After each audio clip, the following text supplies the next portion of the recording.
Aurora Brown and intersectional psychology acknowledge the traditional owners and custodians of country throughout South Africa and their connections to land, water, and community. We pay our respects to their elders past and present, and extend that respect to all Indigenous people listening today. Intersectional Psychology.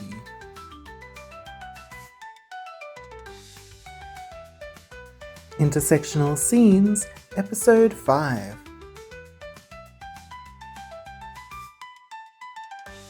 Inside Out 2015. Keeping Riley happy all day long? Hosted by registered counsellor Aurora Brown, with special guests educational psychologist Marlize Labuschagne and neuropsychologist Altay Turan.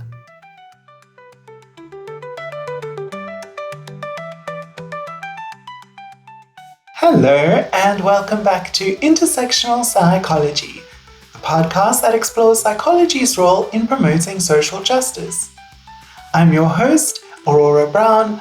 I'm a registered counsellor. How are you doing as we get closer to the end of the year? Today, we have another episode in the Intersectional Scenes series, in which we analyze the representation of mental health in media using the Fanon test.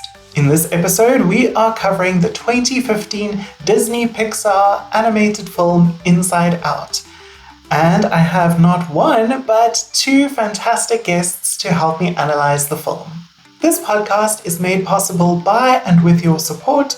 You can get bonus content and extended episodes at patreon.com/intersectional psychology. And if you're unable to support us financially, you can always rate and review the podcast in your preferred app. It really helps other people find the podcast. Marlize Labuschagne is an educational psychologist in private practice. She is especially passionate about neurodiversity-affirming work, and her therapy is informed by her integrated brain-based and internal family systems training. Hello, Marlize. Hi, Aurora. Thank you for that introduction. My next guest is Altay Turan. Altay is a clinical neuropsychologist in private practice. He has a special interest in ADHD and psychotherapy informed by neuroscience, especially for people with neurodiversity or acquired brain injury. Welcome to the podcast, Altay. Hello, I'm very happy to be here.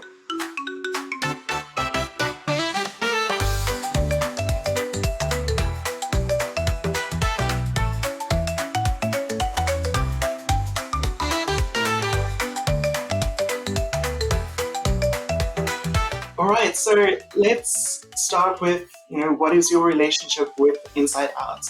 When did you first watch it? What's your history with it? Marlize? I was a little bit late to the party when Inside Out came out. And I only watched it in 2020 when it was the lockdown and I had lots of time on my hands. So that was the first time I watched it. And it was also the first year of my master's degree. My husband and I are big fans of the Pixar movies. It's always very, very touching the way that they approach the topics. And a part of me really loved it. A part of me was very much moved by the way that they represented the emotions. And I almost felt that I could identify a little bit with Riley because we also moved cities when I was 11 years old, 11 turning 12.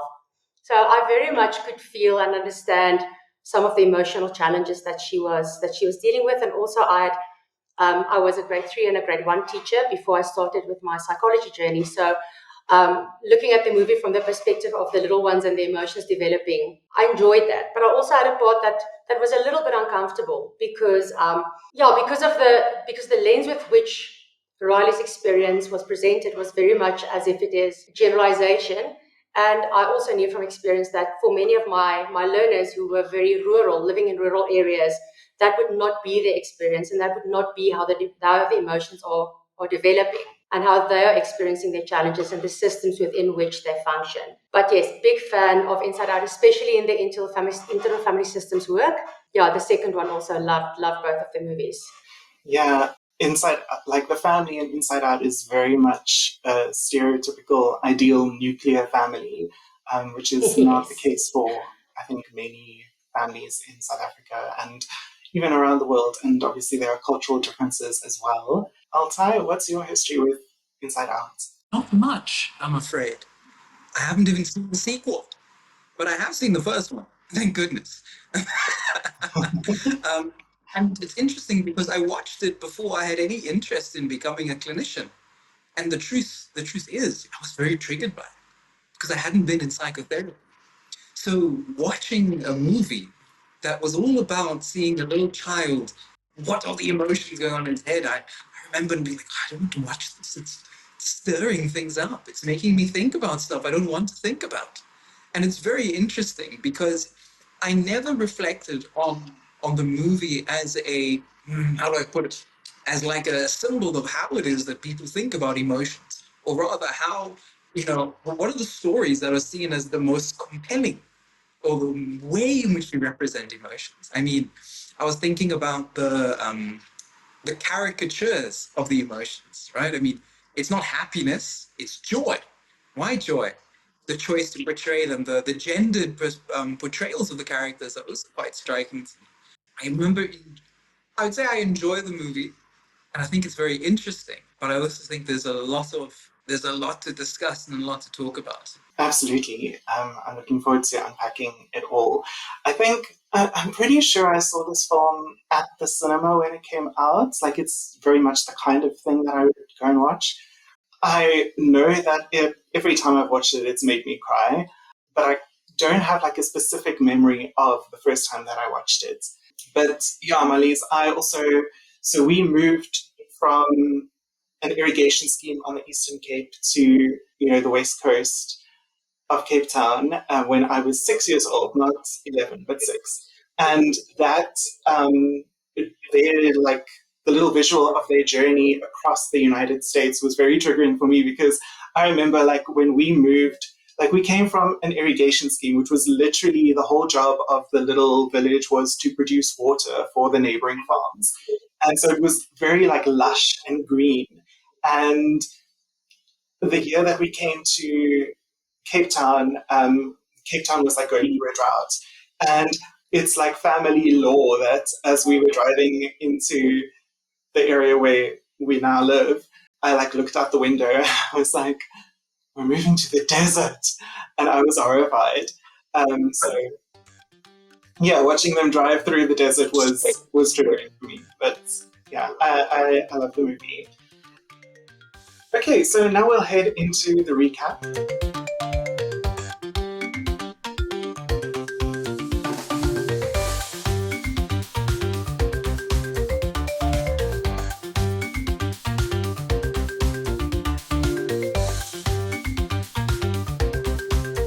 But anyone who is listening or watching who has not yet seen Inside Out, like, please be warned, there are major spoilers ahead in this recap. All right, so picture it, nothingness. And then a voice over asks, do you ever look at someone and wonder what's going on inside their head? Okay, so we learn that this voice belongs to Joy, a personification of the emotion joyfulness, happiness, optimism. She lives inside the mind of a girl called Riley Anderson, along with 4 other emotions: sadness, fear, disgust, and anger. Each of these emotions are characters in the film, and they each have their own signature color. Joy is yellow, sadness is blue, fear is purple, disgust is green, and anger is red. Joy, sadness, and disgust are also female coded, while fear and anger are male coded, which is interesting. And also, I think you touched on this when you were talking about form. So we learn that these 5 emotions influence Riley's behavior from a room known as headquarters, which kind of looks like the cockpit of a spaceship with a huge screen or a window that shows Riley's field of vision. Can I jump in there? So I remember thinking about what am I going to talk about? And I remember looking up parts of the film beforehand and looking up and then I remember they talk about there being a cockpit, a headquarters. And it's funny because they kind of make it look like it's in her head.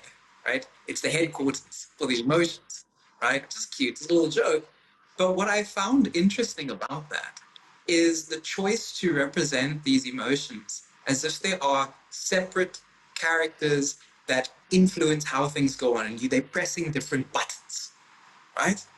And the irony is that somewhat there's an idea there, your emotions kind of direct your behavior and how you do things. But neuroscientifically, the location per se of emotions seems to actually be the basement. It's the lower brain structures. And the reasoning behind this, we never know for sure, but a simple way to think about it is that if an organism, develops the ability to feel, I mean, hey, that's really useful, right? And so if you think of the lower parts of the brain as being, let's say, the first to develop, if you look at mammalian brains, right?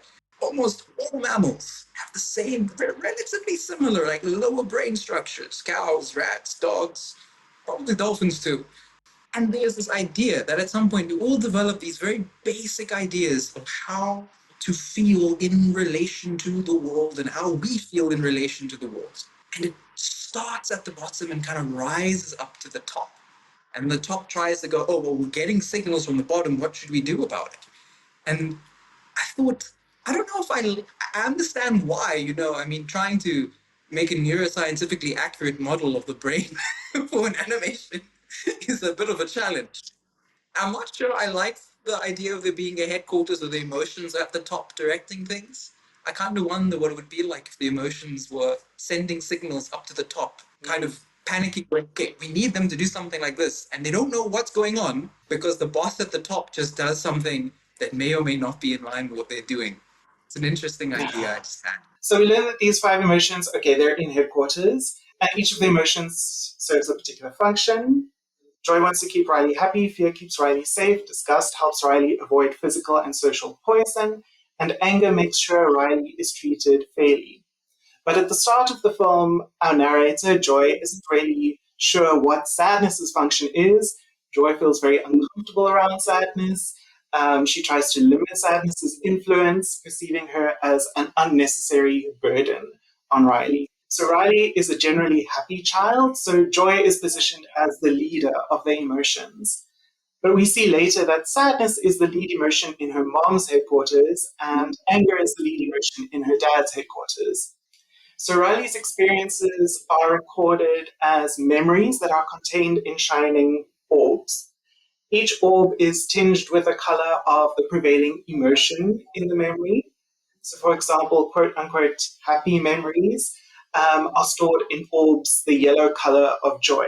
Every night during the REM phase of Riley's sleep cycle, her memories are consolidated and sent from headquarters to long-term memory. In the film, long-term memory is depicted as like a massive maze of shelves like a library or an archive. Especially powerful and emotionally significant memories are encoded as quote-unquote core memories, which become foundational aspects of Riley's identity. Yeah, it does. The thing that, it jumps out to me there, the first thing is about memory, because this idea of memory as an archive where there are books stored and pieces of data and you go there and collect it out, that's the memory.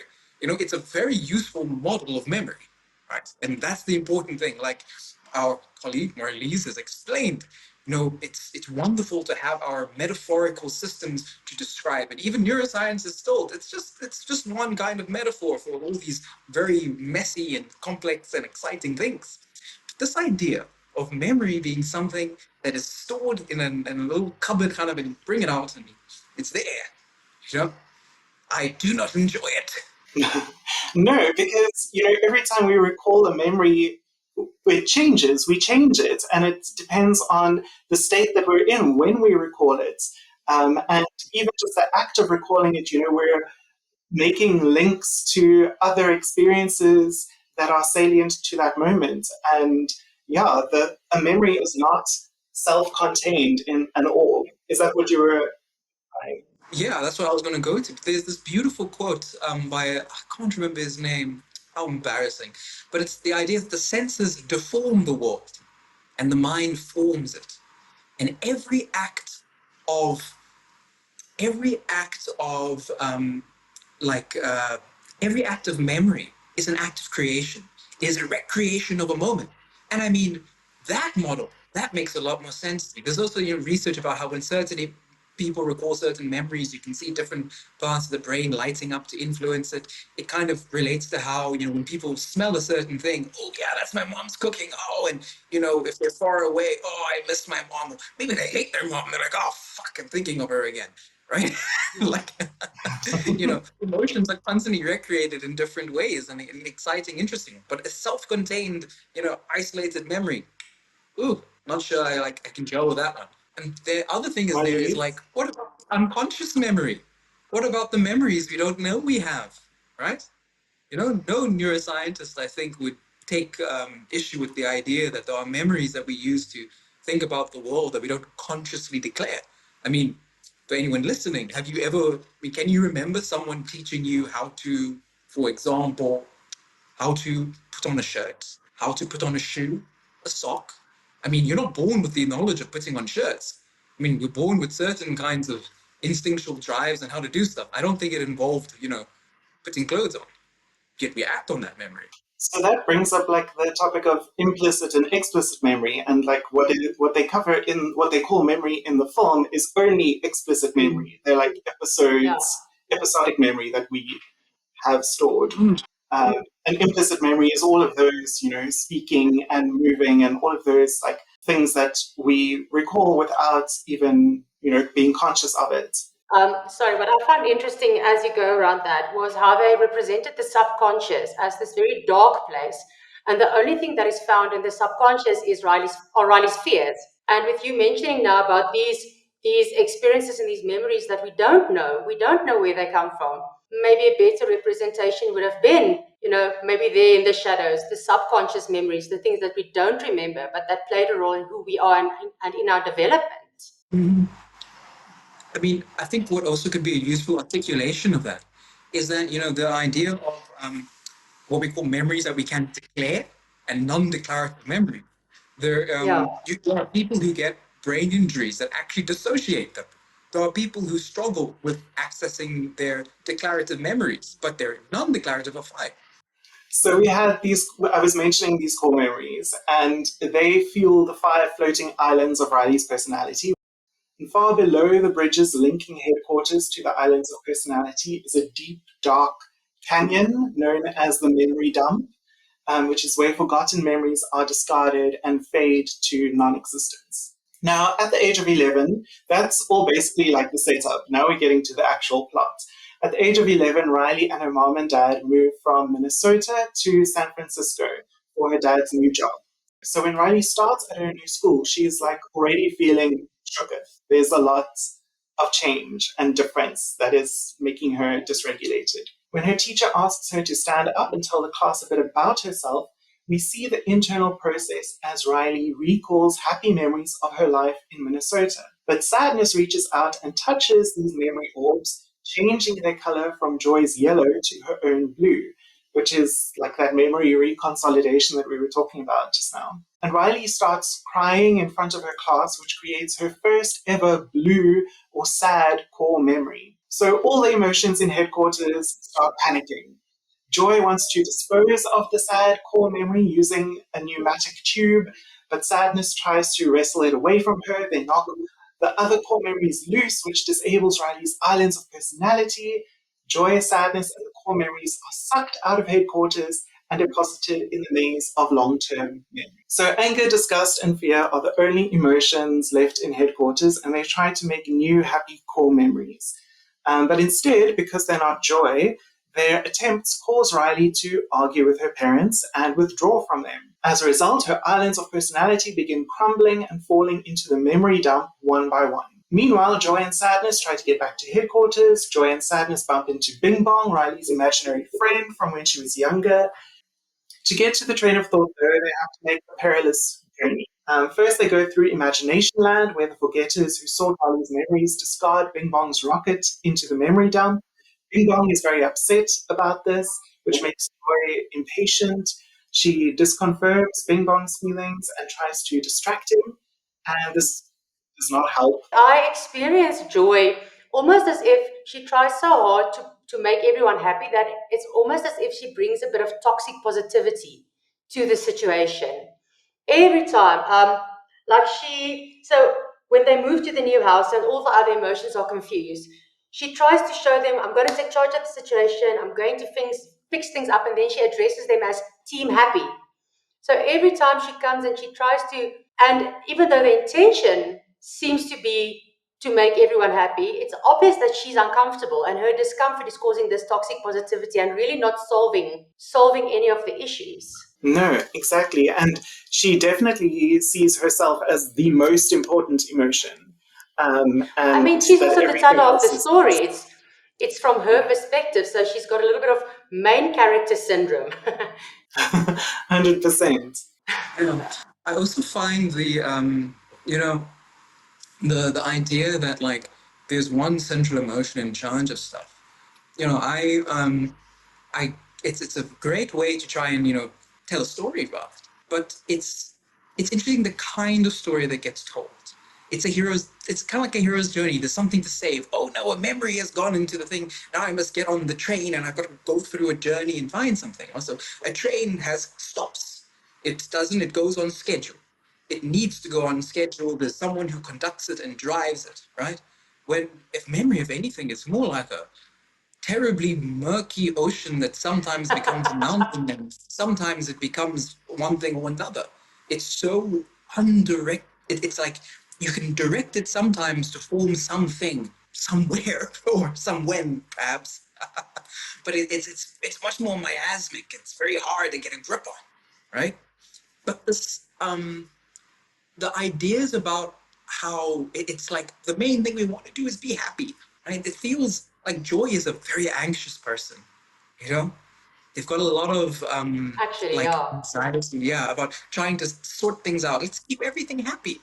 And what I wish is that the movie had a critical perspective on this, on what it means to constantly be someone who is happy.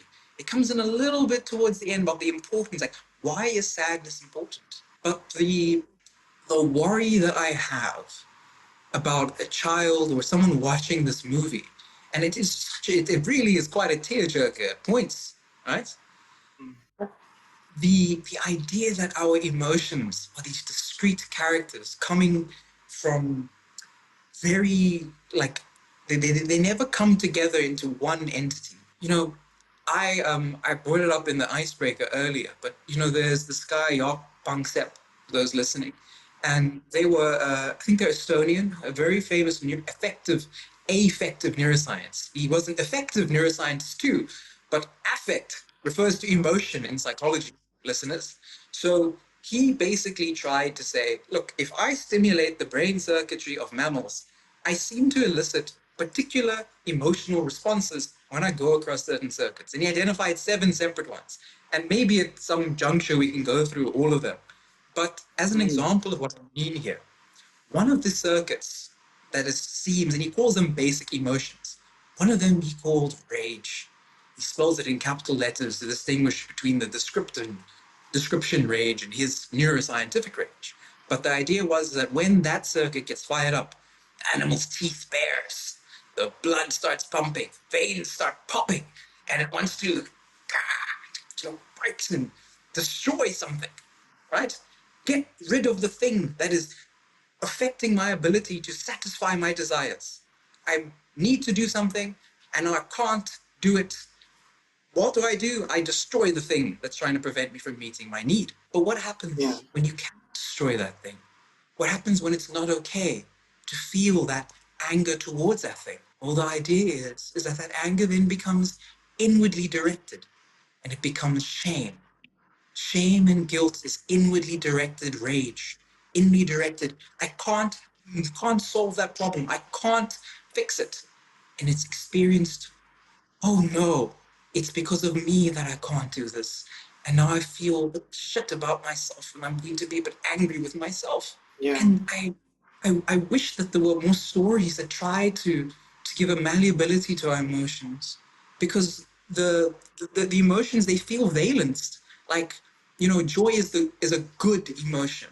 Sadness is a not so lekker emotion. And I think that I mean, like at the beginning of the film, like they try to explain, okay, anger tries to, he cares that everything is fair for Riley. And they try to explain, like, or to give each emotion a point and a function and a purpose and to, like, equalize them. But then the rest of the movie doesn't treat them as equal or as equally important.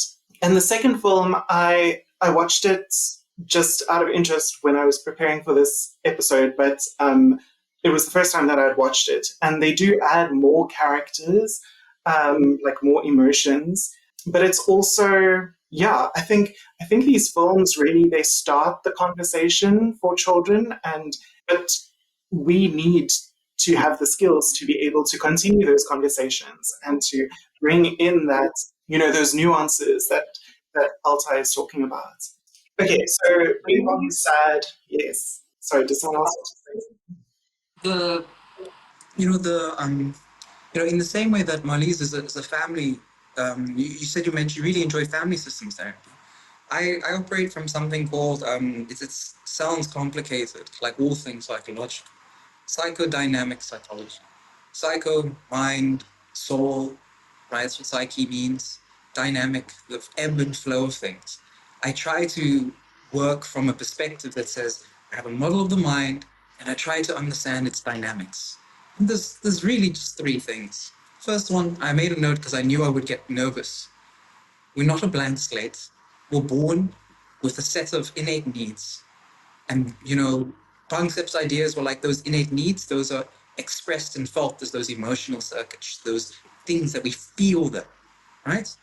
And the main task of mental development is the second one, is to learn how to meet those needs in the world, what these emotions seem to be telling us to do, right? Fear says, oh, I've got to get out of here. Anger, rage says, oh, I've got to destroy this thing in front of me. Seeking, curiosity, I've got to explore, I've got to find something, right? And the third thing is that most of the meeting of those needs, they're executed on the basis of memories that are both declarative and non-declarative.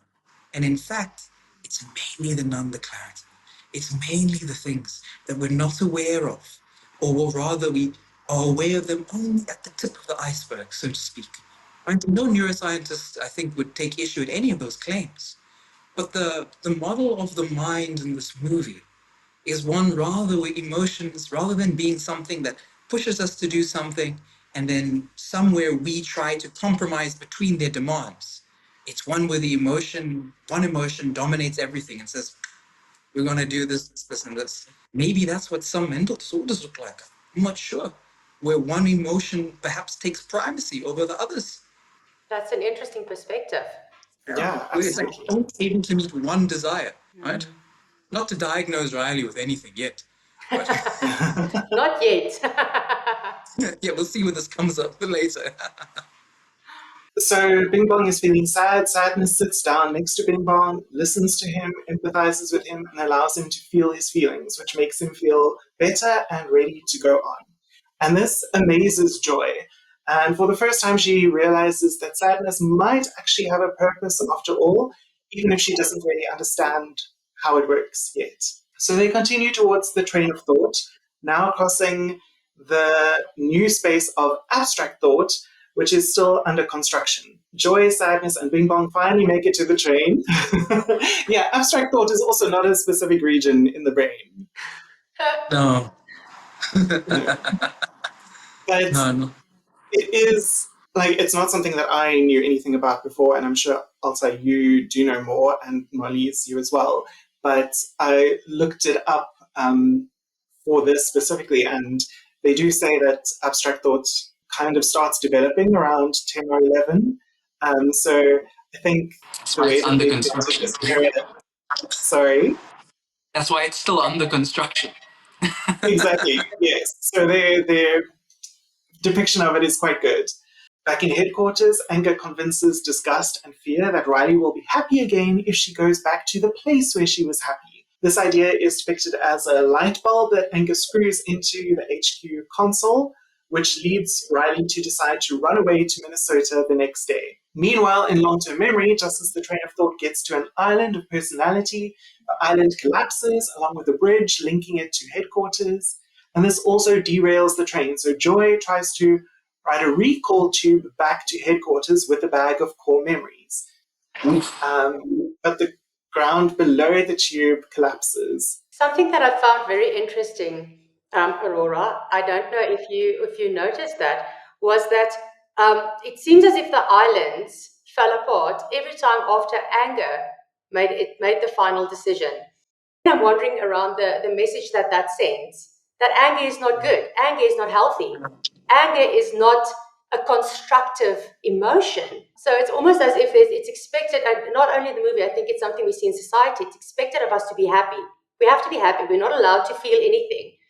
And I think especially we're not taught to be angry. And I'm thinking specific around the way that women are raised, that girls are raised, around you're not allowed to be angry. If you are angry, you are bossy. You're a bitch. You're not allowed to be assertive. What the movie is showing is that, her anger is being directed in a non-constructive way, but it isn't showing what a constructive outlet for that anger would be, Yes. which is a Yes. problem. Yes. Yes. Like, I'm thinking about that scene in the film where I think it's the end of the first day and Riley is like very upset and she wants to kind of talk to her mom when her mom comes to say goodnight to her.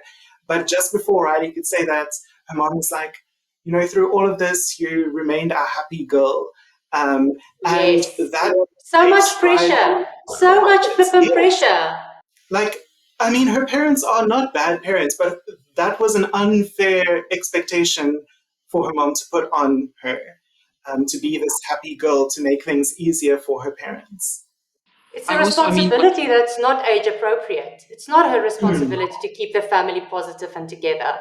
And I also think about, in this country, the amounts of like horrible things that are put upon people simply because they exist as women or are assigned female at birth. Anger. It is an important emotion to know when you are being wronged. And so many times, even the flip side of men who are who reduce all their anger into all their emotions into anger. Joy, Bing Bong, and the bag of core memories fall into their deep, cavernous memory dump. Sitting in the memory dump, Joy replays one of Riley's core memories. It started out with the sad event of Riley's hockey team losing a game because she missed the winning shot. But the memory turned happy when Riley's parents and friends comforted her. And finally, Joy realizes that sadness's purpose is to alert Riley's loved ones when she needs emotional support. Joy and Bing Bong find his magic song-fueled wagon rocket to escape the memory dump, but they can't get high enough. So Bing Bong sacrifices himself by jumping out of the wagon rocket just before it ascends. Joy makes it back up to long-term memory, and Bing Bong fades away forever. Anger's idea to run away has caused all of Riley's islands of personality to collapse. Riley falls into a depression, and the console in headquarters shorts out. So anger, disgust, and fear can't get Riley to change her mind again as she boards the bus to Minnesota. Just then, joy and sadness crash into the window of headquarters, having used a tower of cloned imaginary boyfriends to trampoline up to headquarters. And if that last sentence didn't make sense to you, then just go and watch the movie. So anyway, joy and sadness are at headquarters, but they can't get into headquarters. So disgust rage baits anger into a full-on meltdown because Anger's character is kind of like Hades in the Disney movie Hercules, in that the top of his head is fire, like literal fire, not Gen Z fire. And the angrier he gets, the bigger the flames. So once anger is like fully a furnace, disgust uses him as a blowtorch to make a hole in the window so that joy and sadness can get in. Anger, disgust, and fear are super relieved to have Joy back in charge. But to their surprise, Joy hands over control of the console to Sadness, who unscrews the idea bulb from the console. This restarts the console, prompting Riley to get off the bus and run back home. So Sadness makes all of the core memories sad so that Riley can be honest with her parents. And Riley starts crying and confesses that she misses her old life and that she doesn't want to disappoint her parents by not being happy. Riley's parents comfort her and say that they also miss Minnesota. Sadness takes Joy's hand and places it with hers on the console, which creates a new core memory that is both happy and sad. A new island of personality forms, indicating a new maturity in Riley. 1 year later, 12-year-old Riley is adapted to San Francisco and made new friends. The islands of personality are all up and running again with new additions and improvements. Headquarters has an expanded console with room for all the emotions to work together as a team. They're a little concerned by a large red alarm light marked puberty, but dismiss it as probably not important. Okay, so like I said, I do have a few questions still lined up.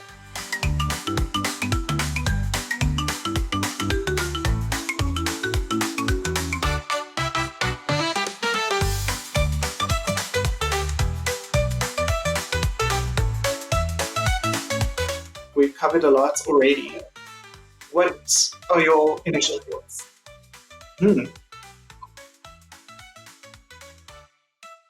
I wanted to say this from the beginning, but the entire movie has an assumption that the mind is a kind of machine, an enormous elaborate machine with a console, with circuitry, with pneumatic tubes, right? And it's interesting because for a very long time, psychology and neuroscience and the sciences in general tried to move away from thinking about the mind till the introduction of computers. Because suddenly then, wow, we have a great metaphor for memory. It's storage of things, ones and zeros, neurons firing and not firing. Oh, Marlize, sorry. First, do you want to add any initial thoughts before I go into the questions? I had one, but now I lost it. No. I think because of my experience and my history with younger children, and working in primary school with the little ones, I very much enjoy the movie as a starting point, as you said, Aurora, starting point for discussing emotions for the little ones to see where it is and then growing from there. And I think, again, just in terms of the development of the little ones, and maybe my own emotional bias, I found it very sad. I found it very sad that Bing Bong had to sacrifice himself for Riley to grow up. So the imagination, the imaginary friend, almost the innocence of being a little child, the freedom of making up what you want to do, the freedom of going to this little world where you are you're doing your own thing, having to sacrifice that for Riley to now grow up, to learn how to integrate the emotions, for the red puberty button to pop up. That's sad. I just found it. I found it to be a loss, Yeah. almost the loss of innocence. Absolutely. It's like a loss of play. The loss Yes. A loss of play. And there's of nothing more serious yes, than yes. Exactly. And it feels like the older we get, or certainly as we're growing up, the older we get, it's almost like the adults around us make our world smaller and smaller and smaller because they keep imposing these rules and these norms and these, all of that imagination is kind of boxed in, and you suddenly can't have a cotton candy elephant dolphin because that doesn't make sense. Like, that's not a real thing. Yeah. So you have to get rid of it, and it is a loss. You have to fit into Also, the I was little going to box ask, that is so expected there of are you. many different theories about how emotions develop and operate in the brain. I'm thinking particularly, so there's the classical view, like Paul Ekman's basic emotions theory. You've mentioned Jock Panksepp's affective neuroscience. There's also Lisa Feldman Barrett's theory of constructed emotion, and then Dan Siegel's emotion as shifted states of integration. Does Inside Out adhere to any of these theories, and how so? I mean, the issue is that I'm not intimately familiar with all of those as much as some, right? The thing is, I wouldn't say that you're looking at a cohesive, so I say this with a pinch of salt, like I don't think we're looking at a cohesive representation of any of those models, right? But I also think that's a good thing. Freud, Sigmund Freud, the controversial figure, they once said, if I can't remember it exactly, but they said it was someone talking about his discovery of the unconscious, and he responded that he did not discover the unconscious, for wherever his path took him, he found that a poet or a writer or an artist or a musician had been there long before him. And these models of emotions, they are merely models. They are figures of speech. They just happen to be drawing on lots of certain kinds of evidence. And some are more useful in certain contexts, some are more useful in others. For example, Feldman Barrett's, I've seen a lot of very interesting work that talks about their use in social settings, right? I don't believe in an unbiased perspective, but I believe in admitting bias. I'm very biased to Mr. Punk's, well, Professor Panksepp's perspective on it. It makes a lot of sense to me to think of emotions coming about and suffering from them and feeling them and, them competing for space per se. It makes a lot of sense to me. Though what I think is the biggest error about emotions and the mind that happens in this movie is that when Riley is asleep, the train stops. Mm. The That's when train it does starts not stop, moving, Grace. right? Yeah, that's when the train gets on what's the word? Like gets on like It's the the Schnellbahn. that's like Yes. right? Yeah. So You know, in the film, it's not like, so they have dream productions, which then creates like the dreams that come into Riley's subconscious. But in the film, those are completely dissociated from the reality of her day. It's And distorted. and the It's the lens emotions. they put on, right? They put a specific lens on it. I can't remember what it was, but exactly. they had everything, and then they put this lens, fear or whatever, and that distorts the whole picture. Yeah. Mm. And but the idea that some of the emotions kind of witness these as totally separate things, when dreams are very emotional things, right? They're deeply emotional things. One thing about the idea that the mind never really stops, right? In fact, the activity of certain areas of the brain rely on deactivation of other areas of the brain. For example, dreaming relies on a kind of a disinhibition, an allowance for more florid and unusual things to happen, right? No, I don't think it aligns to any models of emotion, neuroscientific ones. I think that's a good thing, but I wish they'd come up with a better model of emotion, a story of emotions to tell people. Mm. I agree. Actually, I think Paul Ekman was one of the consultants on the film, one of like the neuroscience consultants on the film. And the fact that they have these five primary emotions does seem to, it is more like in the flavor of his basic emotion theory. But I agree with you, like it doesn't, there's so, there are so many things that the film misses out that it doesn't really hold up to any kind of neuroscientific scrutiny.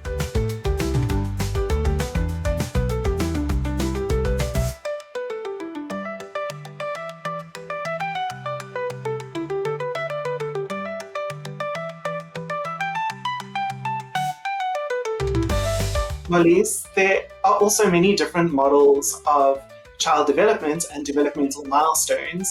There's obviously Freud's psychosexual phases, Erikson's stages of psychosocial development, Piaget's theory of cognitive development, Bronfenbrenner's ecological systems theory, Bowlby's attachment theory, Vygotsky's zones of personal development or proximal development. And there's also your speciality, internal family systems. So there's no way we can cover each of these in depth, but maybe you could highlight, where Riley is at in relation to these as an average 11-year-old child. Yeah. Okay. So I made notes to prepare for this one, um, because I can go off on a tangent and it might not always make sense. So when we look at Riley at the age of 11, she's in what Erikson describes as the industry versus inferiority stage. So this is where she needs to build confidence. She needs to build competence. She needs to discover her sense of I can do things really well. So in this stage, we can see that none of those things happen. None of those things are happening for her. She needs to develop pride in her skills, her social skills. She's moving to a brand new place. How is she going to make friends? Her academic skills, the whole school environment is intimidating for her. Her sporting skills, we saw how going onto the ice rink, nothing happened for her. And then also she's comparing herself to her peers and evaluating her abilities against theirs. So taking a child at that age out of what they know and putting them in a whole strange environment. So now it's not building these core competencies. It is adapting to this whole new environment, feeling safe before they can actually start building on these core competencies. And then the risk at this age is feeling inadequate, feeling behind her peers, feeling I'm not good enough, and then also increased self-criticism. So she's losing everything, and we know that children tend to internalize. So Riley's experience very likely is not because of these circumstances I cannot reach these goals. Riley very likely is saying or feeling to herself, I am a failure, I'm not adapting, I am less than. And then when we look at it from an internal family perspective, Marlize, yes. I was thinking about this as well, and like the islands of personality, it almost made me think like, okay, she's already achieved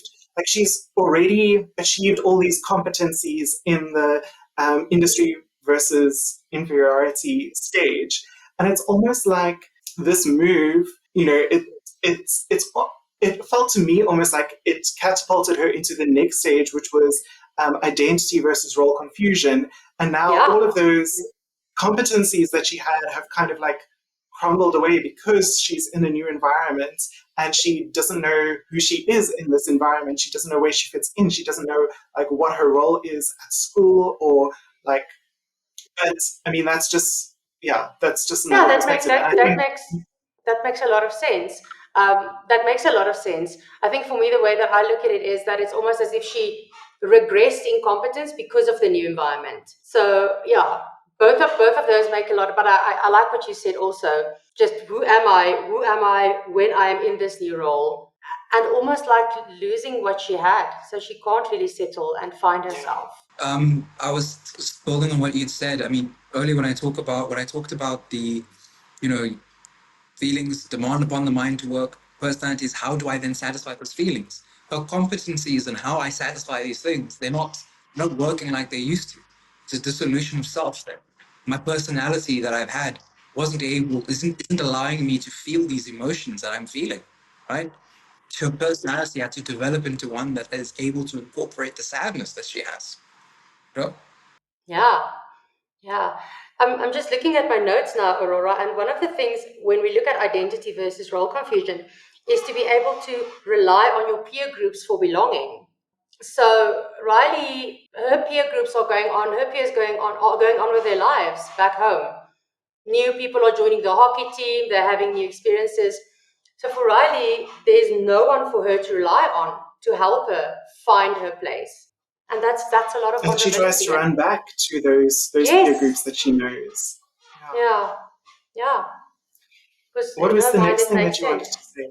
Oh no, I was just thinking around the concepts of internal family systems, where we have the different parts. Where you have an exile, which is the part that is described as the part that got hurt, the part that we are trying to kind of protect, and then we have the parts of the protectors, your manager and your firefighter, where your manager is proactive in preventing this exile from coming out and reacting, and your firefighter is reactive. And I'm just thinking around the way that all of these different emotions, it's as if joy is proactive, trying to prevent Riley from melting down, and then anger is reactive. No matter what the collateral damage is, I'm just going to do what needs to be done. I mean, we can have a whole Yeah, discussion ironically, about the firefighter is starting it's the the fire. fires. Yes, exactly. Yeah. Um, so yeah, that was just very interesting for me. And very often when I work with internal family systems therapy, we're looking at exiled parts that are young. They're younger. It's very rare that you will have an 18-year-old part. They're usually primary school under the age of 12-ish. So, if we look at the emotions as representations of these different parts, would you say that sadness then is the exile? Yeah, could be. Could be. Yeah, sadness could be an exile. Sadness could also be a firefighter, reactive. What I found interesting is when I'm looking at the parts or looking at the emotions have emotions. Joy Yes. experienced sadness. Um, Disgust experienced anger. And I think that's something that we look at also when we're looking at internal family systems, is that there could be a part of you that is a manager that is, for example, trying to make everything happy. But in that, there can also be sadness in the way that it manages. You're managing how you do things. So yeah, I think all of them can have, when we're looking at joy as, like I mentioned before, toxic positivity, that could be a firefighter reactor, trying to reactively just keep the situation calm. I think this conversation is really like highlighting all of the flaws in the film. Trying to make the emotions these distinct entities, but they all have their own like emotions as well. Joy experienced like a proper sad episode, looking at the memory, and I think that was almost like her, come home, what do they call it? Come home moment for her, is like, oh wait, sadness is not bad. And that was because she was the only one that had this like really big shift in her own, the emotion, who had a shift in her own emotion. Yeah, she really did go on that hero's journey and like learn a lesson. Yes. Altay, you mentioned your concepts, the different drives, affective drives. So if you would say that, like I try thinking about how these emotions would map onto those, I guess like joy would be play, and anger would be the what is it? So fear would be the fear drive, and yes, anger would be the rage, and sadness would be the panic or the grief.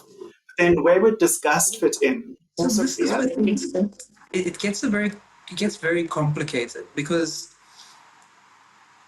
the limitation of trying to represent these emotions as distinct entities is that trying to talk about them as coming together means they both press a button at the same time. When it's more like these complex feelings come together to form an experience of, for example, fear. So, disgust, right? I think it's like a combination of fear and rage, because it's like, "Ooh, this is something I need to be scared of." And I'm also angry because it's kind of just like it makes me want to get rid of it. I think of disgust as an experience of, "Ooh, I don't want to be near this and I'm afraid of it." But I mean, Absolutely. I think the way the film explains it is disgust protects Riley from being poisoned either socially or physically, like through broccoli, which kind of is what you were saying, I guess. yeah. But there's also like a disgust to be. How do I put this? The experience of disgust. It's quite aggressive, eh? You don't get. I Yeah. mean, maybe you can be disgusted by someone's really shitty cake, or you can be like, nah, I don't really like it. Yeah, I don't like disgust. It's like get it away from me, man.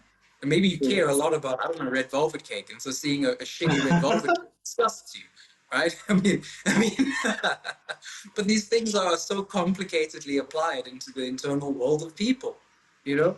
And the irony is that the film is inside out. Like, what does that mean? Like? It's catchy, it gets the point across, but I don't know what is. I'm not sure I understand the metaphor behind it. The problem is of trying to like say this particular emotion maps onto this system. It kind of shows the flaws in the form for those things. In fact, I would go a step further and say it shows a certain perspective that society has about emotions, has on the way we feel things, that they are things, they are separate entities. It's a very it's a very individualistic narrative, that these are separate people vying for attention in some kind of corporate machine. You know, the idea of it is actually quite scary. You're saying that we give a story to little kids about emotions, and the story is they work in a headquarters and have a chain of command, and they live in offices and they send things via pneumatic tubes. I mean, I'm loath to Like, suggest this that is your there's an future. HR department. Yeah. Like, what if there's an HR department? Do they have like workplace complaints? Do they send emails? I don't know. Do they have workplace policies? It's a bit scary, you know. Yeah, Is that it is obviously enough? terrifying. No, I mean, you're absolutely right. It is a very capitalistic worldview that the film is projecting.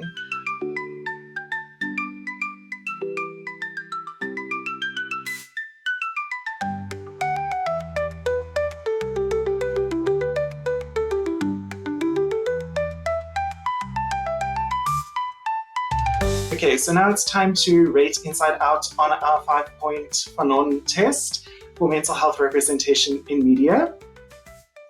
You can think of it as Bechdel test's psychological cousin, and instead of focusing on gender, it zooms in on the presence or the quality of mental health representation. So it's named after Frantz Fanon, the West Indian psychiatrist who developed our understanding of decolonization and the psychopathology of colonization. The test consists of 5 scales, each with 1 question contributing 1 point, leading to a total score out of 5. Each scale of the test is also named after a thinker who has contributed profoundly to decolonizing and intersectional approaches to mental health and society. So we're going to go through the test 1 scale at a time. How would you rate it on the following scales? Firstly, we have the Cooper scale, named after Sato-Sivian Cooper, the South African clinical psychologist and anti-apartheid activist. The question for this scale is, are mental health phenomena depicted and named with clarity? Who would like to go first, or would you like me to go first? I would, sure, a mental health phenomenon. Got to wrap my head around that part. I mean, do they ever name something like depression or anxiety or, I don't know, emotion? So for me, it was kind of like when Anger put that idea light bulb into the console, and Riley accepted it and made that decision to get on the bus, and she got onto the bus. Like the whole console went dead, and it felt like that was a representation of depression because they couldn't make her feel anything. Like the emotions say, we can't make her feel anything. And I think emotions and memory and the subconscious, all of these things do count as mental health phenomena. But the question is, do they depict them with clarity and accurately? And we can give like quarter points, half points, a third of a point. I think the way that we've spoken and Altay's touched on it quite a few times is that it's very much simplified. And I think if you look at your target audience as younger children, then I would say, if we don't think about the scary thought of people living in our heads, then I do think that it might, for the younger children, give them a sense of emotions a bit clearer, a concrete way, because younger children are still very concrete. So a more concrete way of looking at my emotions, of looking at my memories. But I think then if you start looking at this from a more teenager perspective, a young adult, an older person perspective, then it's just confusing. Because it's not as simple. It's not as binary as it is depicted, because as adults we know that sadness, like you've said, Altay, sadness is not just sadness. Anger is not just anger. So from my side, yeah, I don't know. Yeah. Let's see what you guys say, and then we decide. Sure. I don't think I can give a good point for this one, eh? Maybe, I mean, it's something. I mean, it's Inside Out. They're showing an expression of, acting out, externalizing behavior. But it feels like a film about emotions rather than a film about mental health, if that makes sense. So, and Yes, I agree with you. I think Maybe if they had. I mean, Sorry, Aurora. there are few films that are actually about mental health. I think the way or a way of looking at the scale would be to look at, okay, what is happening between the relationships in the film, between Riley and her parents and the people at school, and like how is she behaving in the world? Are we seeing any mental health phenomena there, like maybe depression or... I get what you're saying. Okay. If I look at it like that, which makes a lot more sense, the whole film seems to be about Riley trying to come to terms with sadness. It's developing her ability to feel and experience sadness, which is, you could call that a mental health phenomenon of regulation. You could call it the mental health phenomenon of growing up, of maturing. In that sense, I would give the film a 1 then. It's got is it 1 to 5, or is it like it's either 0.5 or 1? Yeah, it's either like a 0.5 or a 2.25 or a 1. A 1 is the maximum, yes. Okay, and then I mean, if I look at it like that, the whole story is the story about that. You know, sure, it doesn't. I mean, thank goodness they didn't have something like Major Depressive Island, or Yes.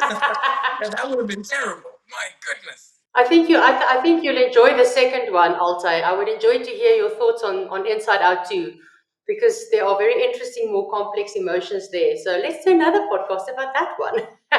And that mental health phenomenon aspect of it, like, oh, it feels like a very unmindful depiction of the mind. Like, I know that they Yeah. try, they clearly did it. It's a Like charming I would give story. it I would give it a 0.5 on this Yeah, scale because it yeah. discusses like we said, emotions and memories and all of those things, and it does show what is happening. Like it explains kind of what is happening inside when Riley behaves in a certain way, but it also doesn't name things like It's depression very much or depicted, it doesn't and name those it's things, see the and depression it happening. oversimplifies See, things very yes, much. yes. It's very much depicted, but it's not named. And if, for example, if a younger child watches this movie on their own, they're not going to know Mm, what's happening. And I think Yeah, quite a few older children might also not understand that there's a depression that is developing. mm, mm. Yeah. So I yeah, watched it I'm with with my you on 4-year-old that. niece yesterday, and as soon as it was over, she was like, "Again, again," and it kept her attention the whole time, which is something. that's cute. Um, Yeah. okay, so the next scale, the Hill Collins scale. Okay, so sorry, we've settled on 0.5. Is everyone comfortable with that? Okay. So the next scale is the Hill Collins scale. Are characters shown as whole people without stereotypes or diagnoses? This is named after Patricia Hill Collins, the first African American woman to serve as president of the American Sociological Association. I mean, you it's complex because they definitely do rely on stereotypes of what we associate genders with, for example, in the emotions. But it becomes complex because it sounds like a good score on that scale would be a kind of critical use of those stereotypes that we associate with them, you know? Like trying to think about what does it mean to represent an angry woman or an angry man, right? Um, but I'm not sure the film actually employs that critique carefully. For example, anger is dad's primary emotion. The goal, well, yeah, it's There joy, is and like, joy. yes. They do show like anger in the mom's brain as well. It's not the primary emotion, but it like keeps bringing up the memory of the Brazilian pilots that they Yes. for the dad that they ended up marrying.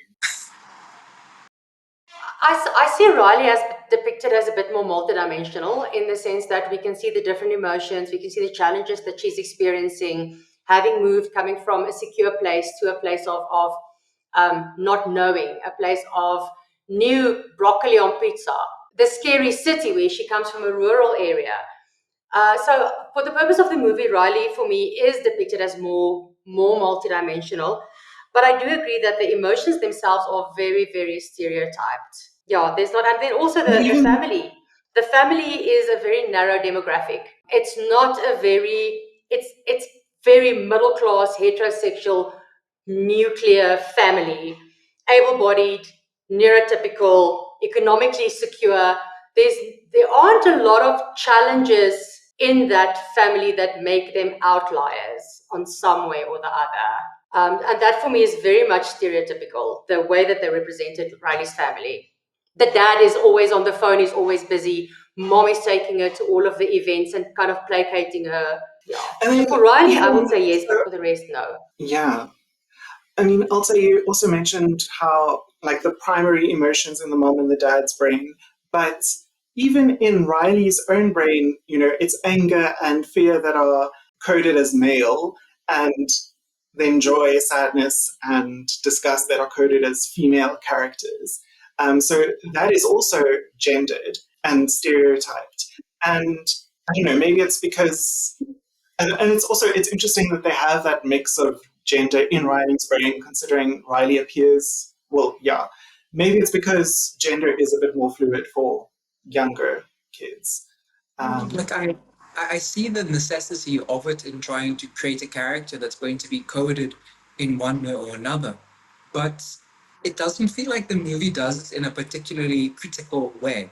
And perhaps that's the nature of it. You know, it's a mass market film, mass appeal film made to appeal to as many people as possible, you know?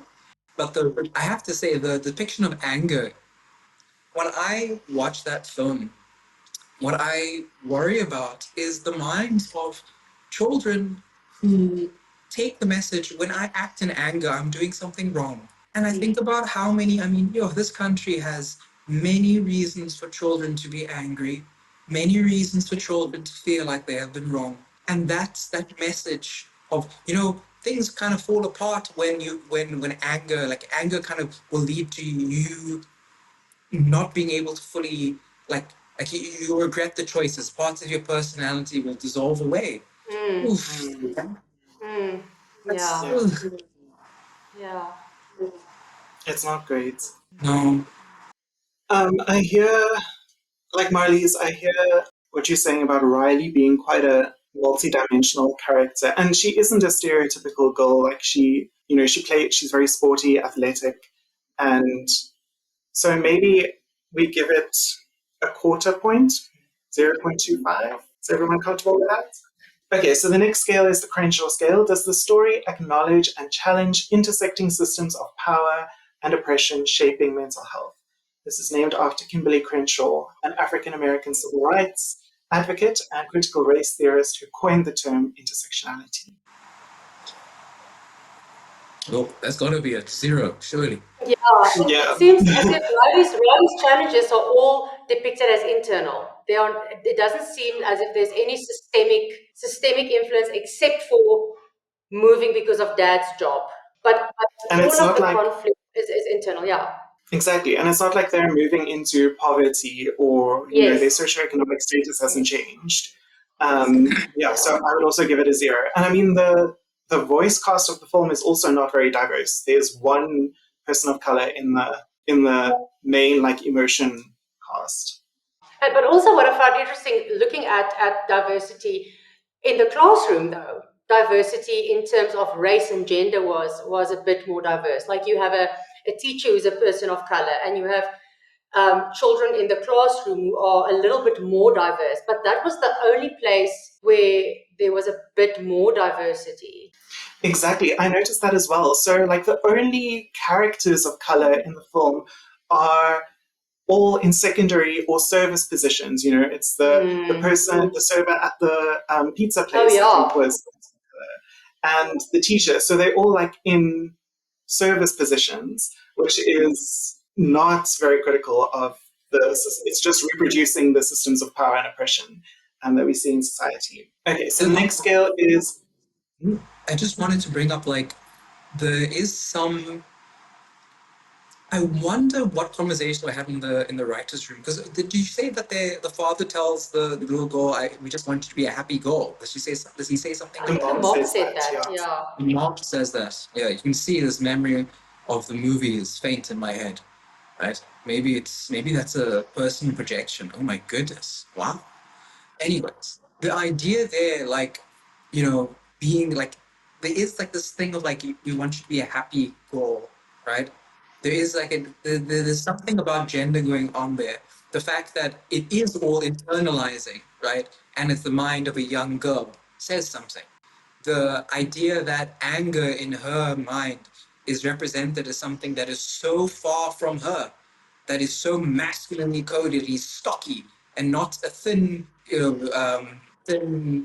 girl, says something perhaps about the way that anger is experienced. But the film doesn't seem to build on those to give a nuanced or interesting perspective. It's kind of there as flavoring in the same way that the diverse characters are. They kind of just they're there. I mean, it's better than just having everyone, I guess, look like they came out of a 1950s fascist handbook, a little Aryan family.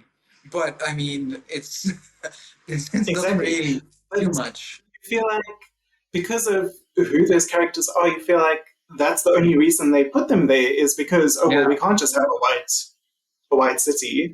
So yeah, I agree with you. Like the next scale is the Childs scale, which is named after E. Kitch Childs, an African American clinical psychologist and a founding member of the Association for Women in Psychology. This question asks if it depicts mental health professionals or therapeutic processes, including Indigenous or informal ones, are these represented accurately and respectfully? I think. Go ahead. Um, I found if there was no, I mean, there was no therapist depicted in the show in the movie, but I did find sadness sitting with Bing Bong pretty beautiful in the sense that sadness was listening, active listening, validating Bing Bong's experience, giving Bing Bong some space to feel the feelings. I found that I found that nicely well depicted, and then also I mean, it was very simplified, but the rupture and repair with the parents at the end, showing the vulnerability, the parents also then being vulnerable, where Riley breaks down and says, I miss my friends, I miss home, I miss, and the dad's like, well, I actually also, and the mom, where that rupture and repair of the family in that moment, I thought was also, again, very oversimplified, but a very nice depiction of that process. Yeah, I agree. I also thought of that moment with sadness and Bing Bong as kind of an informal therapeutic process of just, listening, almost like a lay counselor would. And I like what you're saying about the rupture and repair with the parents. And I suppose, we see how that repair kind of creates a new core memory of belonging and security. And I guess, the bonding hormone oxytocin is being released there, safe in the belonging of the family and the unit, which is back together. But the film doesn't talk about hormones. So, yeah. Can you just repeat the prompt one more time? Like, how does it depict? So, if it depicts mental health professionals or therapeutic processes, including Indigenous or informal ones, are these represented accurately and respectfully? And I struggle with the word respectfully. Like, I don't mean like, are they respectful to psychologists? I mean, like, is it empathetic? Maybe is a better word, or is it like, I don't know? Does it ring true? It's a difficult one for me to answer. I think because I'm glad this is a psychoeducational podcast because, the scope of what it means to be a practitioner is so wide, so different. As much as we have practitioners who validate, active listen, and do things, you have some who are defined by restraint, their abstinence, so to speak, and the more psychoanalytic side of things, right? You have people who are, even perhaps very directive.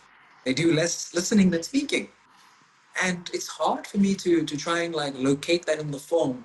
But I do see the kind of the idea that sadness is kind of listening feels like an informal representation. But the idea that that's what sadness is, wow, that's quite something, That's quite something. I try to when I talk about what therapy means, and again, these are everything I've said here, just my perspective, It's informed, but it's just perspective. But I try to see what would be a good representation of that for me is one that makes it look like it's curious. We're trying to see what comes up, not being judgmental, sensitive, caring, but curious. Seeing what arises, how it arises, and when it arises, helping someone make sense of that. And the idea that, sadness, even that helping someone make sense of that it's a bit tough. Oh, we go to therapy to be helped to make sense of things. Oh, it doesn't help for a therapist to understand the other person. What matters is that person develops an understanding of themselves, that they can use that to then make a choice about how they want to be satisfying their feelings and desires and emotions. And I can't say I feel like I see that being represented in the film. But don't you think sometimes, Altay, sometimes people first need that validation, the validation and the normalization of the experience that they are having before they start learning to understand themselves better? True. But the question therein is, why is that person needing the validation? Where does that come from?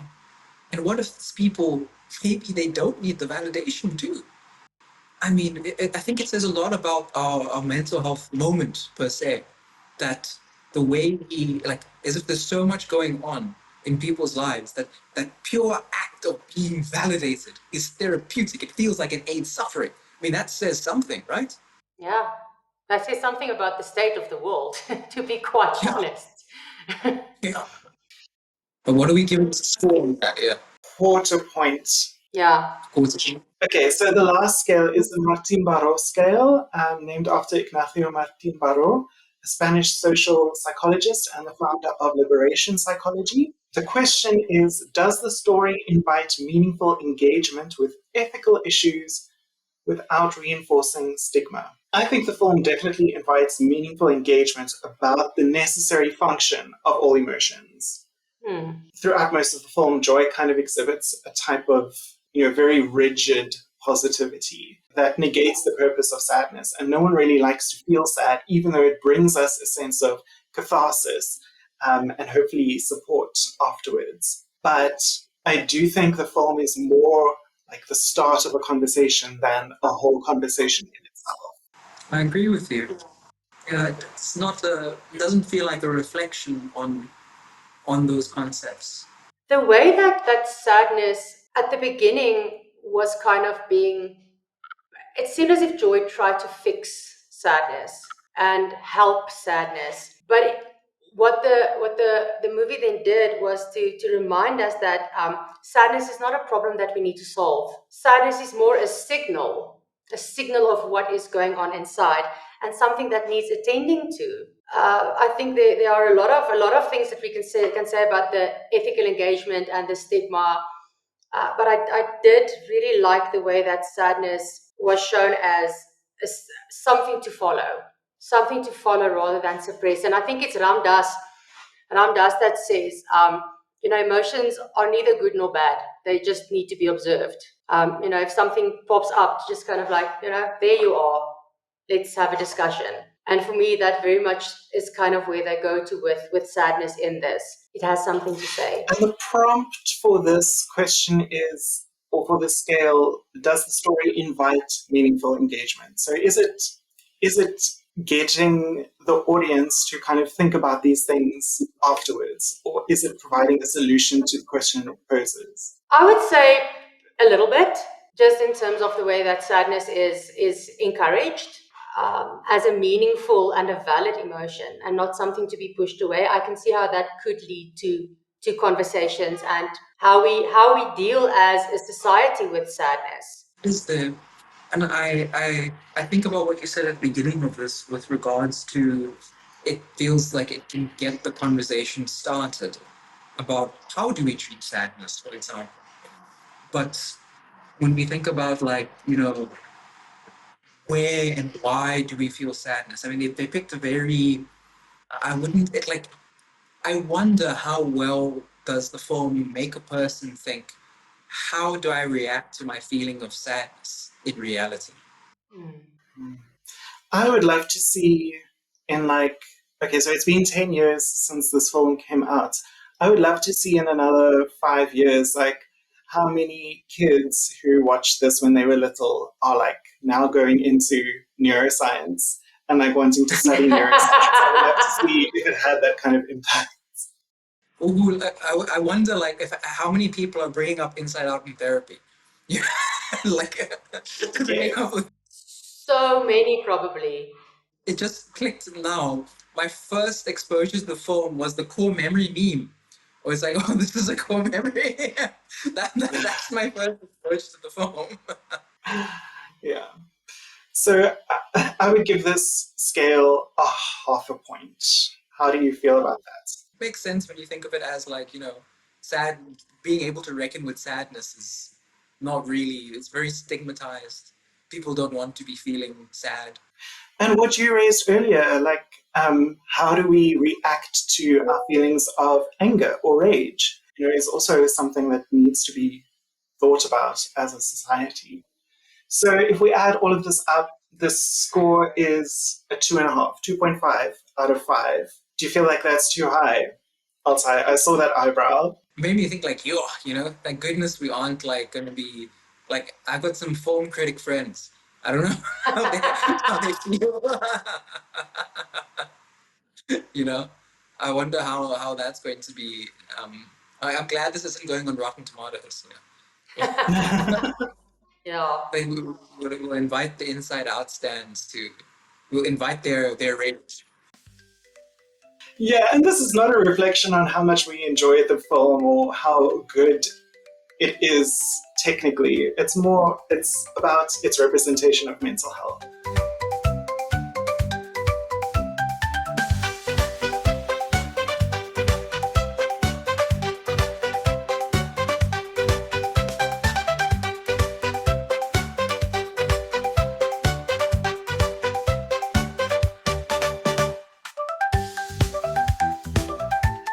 Where can listeners go to find out more about you and your work?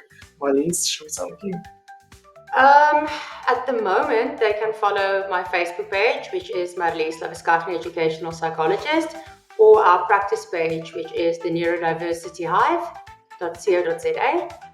That is where we are mainly sharing at the moment. Perfect, thank you. Altay? Well, if they were interested in my practice and what it is I do and my interests, my website, www.maiapsychology.com, Maya Psychology, www.mayapsychology.com. There's a lot about my practice there. If people would like to get in touch with me, and contact details, whatnot. And my TikTok where I post psychoeducation stuff, though I haven't been very good lately because I've been too busy. It's Rainbow Nation. I want to talk about South African-centered ideas with psychology. I love that name. Thank you both so much. I really appreciate your time. Thank you for listening to Intersectional Psychology.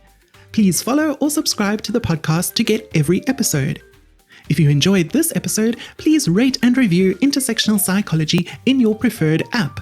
It really helps other people find the podcast. This episode of Intersectional Psychology was researched, written, recorded, and edited by me, Aurora Brown. For a transcript of this episode, please see the link in the show notes on your podcast app or go to intersectionalpsychology.com. You can also take the website or the show notes for a full list of references for this episode. A video of this episode with closed captions is available on youtube.com/@intersectionalpsychology. To support this podcast and get access to bonus content, including additional episodes and interviews, as well as more guided mindfulness sessions, please go to patreon.com/intersectionalpsychology. You can also chat with me on Blue Sky at intersectpsych.bsky.social and Instagram, Facebook, or TikTok at Intersectional Psychology. But mostly Blue Sky. Aurora Brown and Intersectional Psychology are committed to the Cite Black Women praxis. All episodes of Intersectional Psychology are for educational purposes only and are not intended to be a substitute for professional mental health advice, diagnosis, or treatment. I, Aurora Brown, am not able to answer specific questions about individual situations. Always seek the advice of your health provider with any questions you may have regarding a mental health condition. Never disregard professional medical advice or delay in seeking it because of something you have heard or seen on this podcast. If you think you need immediate assistance, please call your local emergency number or any mental health crisis hotline. Everyone deserves good mental health.